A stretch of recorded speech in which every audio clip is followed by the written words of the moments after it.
প্রতিবার মেয়ের জন্মদিনে বাবা 2 হাত ভর্তি চকলেট এনে দেয়। এবারও তাই বাবা কয়েক রকমের চকলেট নিয়ে এসেছে, কিন্তু অর্থের ছোট ছোট হাতে বেশি চকলেট আটে না। বাবা আবার হেসে দেয় আর বলে, মা, আমি তো তোমাকে চকলেট বেশি করে দিতে চাই, কিন্তু তোমার ছোট হাতে আটে না। অর্থের চারপাশ ঘুরে কি যেন দেখি, তারপর বাবাকে বলে নিজের সাথে যেতে। আদিত্য ড্রয়িং রুমে বসে নিউজ পেপার পড়ছিল। অর্থে গিয়ে আদিত্যর হাতে নিজে 2 হাত দিয়ে বাবার দিকে বাড়িয়ে দেয়। এখন তো বেশি দিতে পারবে, আদিত্যদার হাত বড় আছে, তো তুমি এখন চকলেট দাও।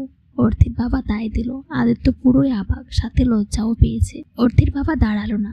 সে চলে যাওয়ার পর অর্থে নিজের ওড়না আঁচলের মতো করে আদিত্যর সামনে ধরলো। এখন আমাকে আমার চকলেট ফেরত দাও। কেন? এগুলো তো আমার হাতে।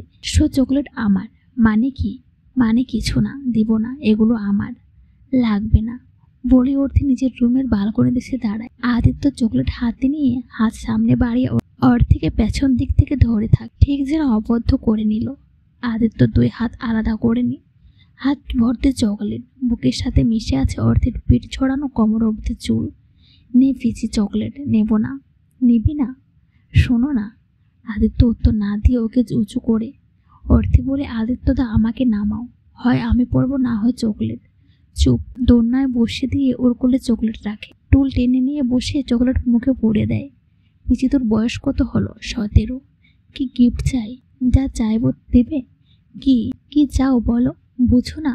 আদিত্য অর্থের মুখের দিকে তাকিয়ে থেকে বুঝতে পারে কি চাইছে। এখন না, পরে। পরে কবে? পরে মানে পরে। সরি। আবার কি হলো? তোমাকে সবসময় বিরক্ত করি, আর করবো না, ভালো থেকো। মানে কি? মানে কিছুই না। তুমি তো চাও আমি তোমার থেকে দূরে থাকি, তাই থাকবো। ভালোবাসে বলতেও হবে, কাছেও আসতে হবে। আসলে তোমার জন্য রুষা আপুই ভালো হবে, মানাবে ভালো, স্টাইলিশ স্মার্ট মেয়ে, আমার মতো না। যেমনটা তোমার পছন্দ। ভালো থেকো। রুষা আপুকে নিয়ে কথাগুলো বলেই অর্থে উঠে যেতে নেই। কোলের সব চকলেট পড়ে যায়। এক পা এগোতে আদিত্য অর্থেকে হাত টেনে ধরে নিয়ে বসিয়ে গালে সজোরে থাপ্পড় বসিয়ে দেয়। অর্থে এমন কাজে অভ্যস্ত না, কেউ বলেও মারেনি। মাথা ঝিমঝিম করছে। আদিত্য বেশ রেগে গেছে। কখনো সে রুষাক নিয়ে এসব ভাবেনি। কেন ওর কথা উঠবে এখানে? কিছু না বলতে বলতে বেশি কথা বলে ফেলে। যখন হুঁশ হলো আদিত্য অর্থেকে মেরেছে, আদিত্যর নিজের প্রতি আরও রাগ বেশি হতে থাকলো। আজ বাচ্চা মেয়েটার জন্মদিন। সব থেকে বড় কথা, কিভাবে পারলো এই পিচে মেয়েটাকে মারতে। নিজের প্রতি রাগ আরও বেশি হলো। দেওয়ালে কয়েকটা ঘুষি দিল। আবাদিতের সামনে দাঁড়ালো। আদিত্যকে কখনো এত রাগ করতে দেখিনি। কিভাবে শান্ত করবে জানি না। অর্থের কান্নামুখ দেখে আদিত্য অর্থেকে বসিয়ে নিয়ে এক হাত দিয়ে অর্থের মাথা এগিয়ে নিয়ে এসে অন্য হাতে 2 হাত ধরে, ভালোবাসি এটা বলতেই হবে, প্রপোজ করতেই হবে। তোকে নিয়ে আমার অনেক ইচ্ছা। প্রপোজ করব সরাসরি বিয়ের জন্য। ভালোবাসি বলবো সেদিন তোকে পূর্ণ সেদিন করব যখন তুই নিজেকে সামলানোর ক্ষমতা রাখবি। আদিত্যর রাগ কিছুটা কমে এসেছে। অর্থে নিজেকে ছাড়িয়ে নিয়ে বলে, তো করো না আমায় পূর্ণ, বলো না ভালোবাসি। পূর্ণ করা মানে বুঝিস না?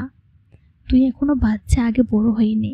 আদিত্য ঘুম ভেঙে যায়। ইয়াদিন সে স্বপ্নে শুধু অতিথির হাত ধরে বেড়ায়। ফেব্রুয়ারি মাসের হালকা শীতে ঘেমে গেছে অর্ধে। শরীরের উপর থেকে ওড়না সরাতে ক্ষতগুলো চোখে পড়ে। রেগে ফেটে যাচ্ছে সে। এইসব হয়েছে রুষার জন্য। মনে হচ্ছে ওকে চুলের মুঠি ধরে টেনে নিয়ে এসে ঠিক এইভাবেই মারতে। না ওইসব ভিডিও মেসেজ আদিত্যকে কে দিত না, এসব হতো। অর্থের ভিডিও দেখে আদিত্যর মাথার রাগ জোরে বসে। কিন্তু ভুল তো ভেঙেছিল। কোনো একটা অজানা নাম্বার থেকে সেন্ড করা রূপের বাসা সিসিটিভি ফুটেজ সব ভুল ভেঙে দেয় তার। রাগ হয় তখন নিজের প্রতি। কেন সে অর্থেকে বিশ্বাস করেনি? কিন্তু ততদিনে রূপ অর্থের বিয়ে হয়ে গেছে। দেশে ফিরে এসে জানতে পারে অর্থের বেবি হবে। আদিত্য তারপর কত রাত ঠিক মতো ঘুমোয়নি। অর্থীদের বাসায় এসে থাকতে চায়নি, কারণ আশেপাশে শুধু স্মৃতি। কিন্তু আঙ্কেলের কথা ফেলতে পারেনি। ভাগ্যের সমীকরণে সে পরাজিত।